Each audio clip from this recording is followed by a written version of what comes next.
iyo calindhiib ay samayn doonaan akademiyada qoladii ka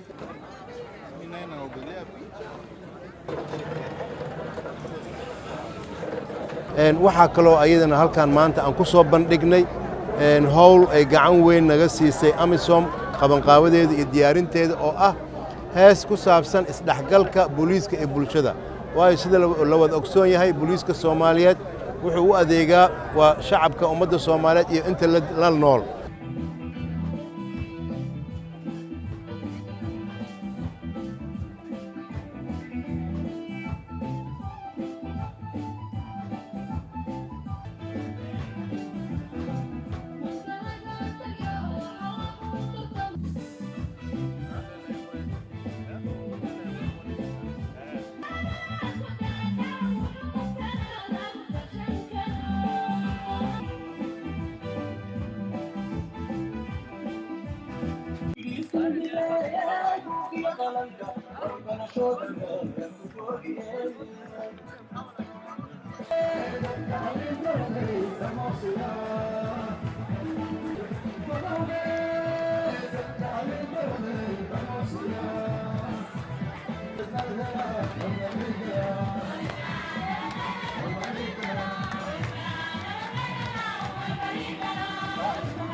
waxaan galabta halkaan aan isugu imaanay xarunta taliska booliiska Soomaaliyeed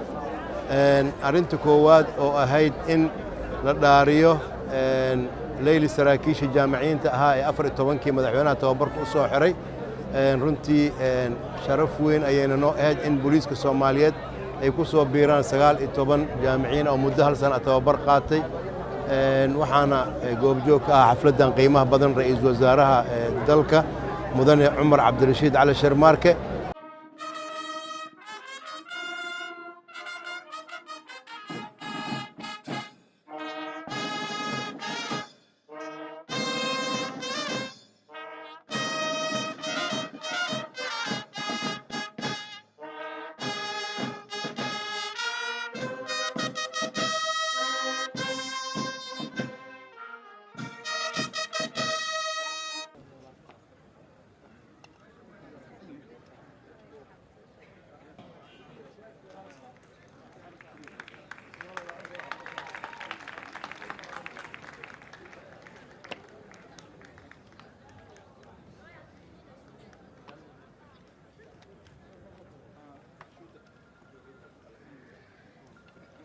waxaan kaloo u yeeraynaa laba xidig leh ayaan iimaan cabdulle